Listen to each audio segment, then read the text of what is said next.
Okay, boys, shop updates. This is now my break room. We're gonna get rid of these desks, put a putting green in this beach.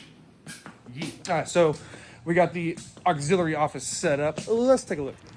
All right, got Jeremy and Derek finishing up the deck. I don't make a fuck, it's just the stairs. So they're finishing this up now. It's coming short. Okay, so Melissa's there in the middle. This is gonna be where Dustin and Lester set up. We'll put some other shit in here. Keep Melissa off the YouTube, she don't like that. She's in here in the middle. I'm actually gonna buy a big fridge out here. We got a microwave mini fridge. Old Banyo. This is gonna be Gina's office. We're gonna be like a L-shaped desk thing here. Probably put some stairs on this beach too.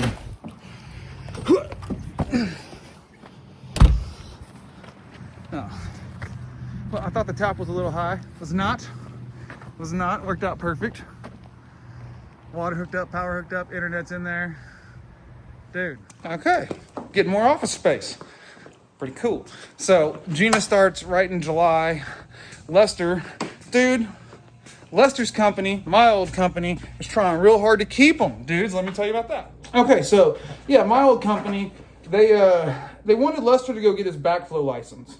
And Lester's a stand-up dude, and he was like, yo, hey, I don't want y'all to invest this time, because it takes a week to get the back. You have to go to like a class for a week, and it costs like a certain amount, like $2,000 or something, I don't know, $3,000 or something.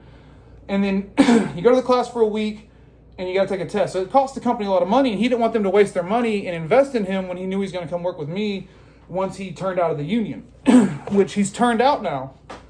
And so he's talking about coming over here to work with me. Well, they're trying real hard to keep him because he's a badass. He's like, I trained him from day one. So he's cut from the same cloth as me. He's tough, dude. He's a total dork. Like, he does he's like a 3rd level black belt jiu-jitsu fucking badass too, but his apartment's like a little fucking Tokyo, you know what I mean? He's got Japanese shit everywhere. He's a fucking dork, but he's just tough. He's just fucking tough. He's made from the right shit. And so everybody wants his punk ass, but no one's going to value him more than me. So but it did bring up a bit of an ethical situation for me, right? Because Lester, one of my best friends, I truly care what happens to him.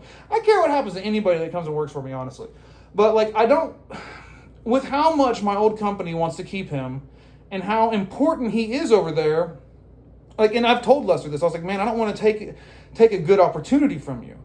But he's like, I feel like the opportunity I'm going to have with you is significantly better. Because if he comes and works with me, after about a year or two, his resume will be able to kick your resume's ass, dude. His resume will have a black belt. Because he's going to come over here and be a superintendent / construction manager. So I'm going to skyrocket his career. He's going to be working on y'all see my jobs. These aren't little jobs. These are big boy jobs. You know what I mean? So,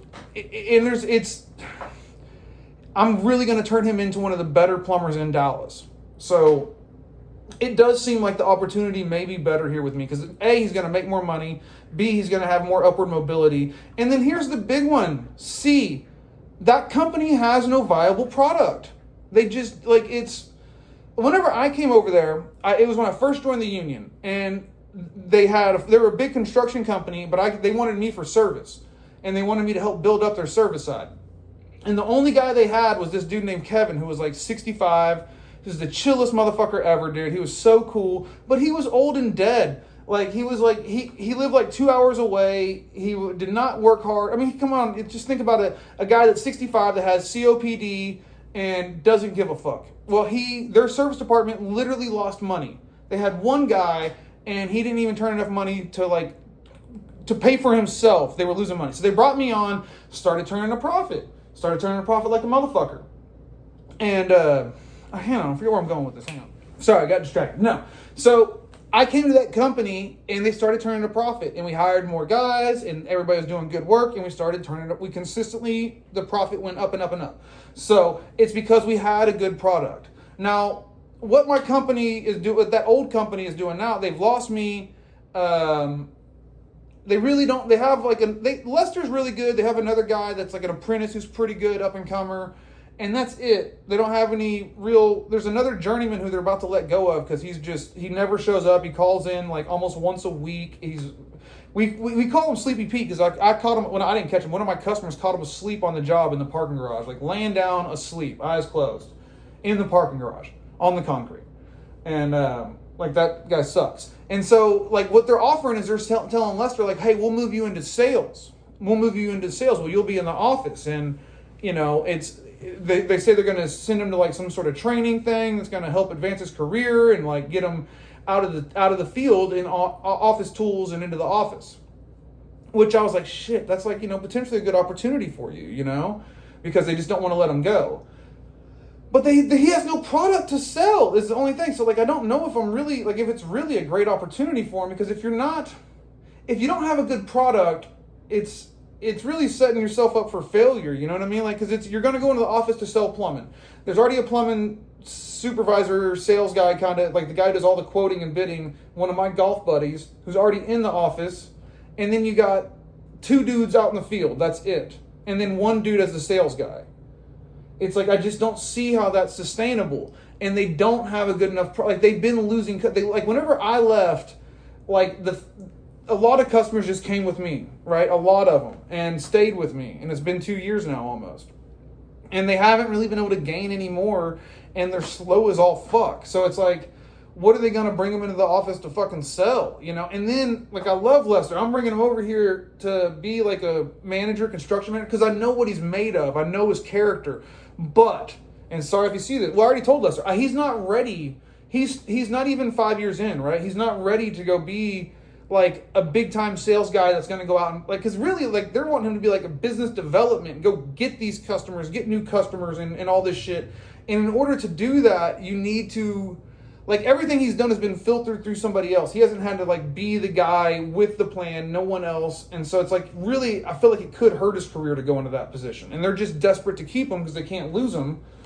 But like the reason them offering him that position is why they're so fucked anyway. It's like you don't have a good product.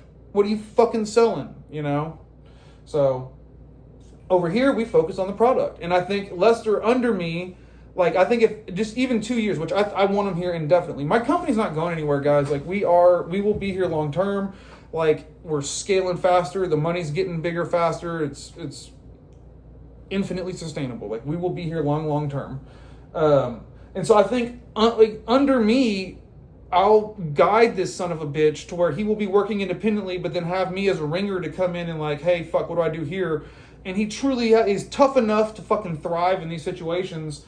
But with me behind him, guaranteeing that the product's quality, I think it's going to be the best thing ever for his career. And then once I get him here, I think he's going to like be that general that I've needed in the field, to where like I truly can like kind of double, triple my production. Which, right before I made this video, I got a call from this company. I don't want to say the name of the company because it's huge.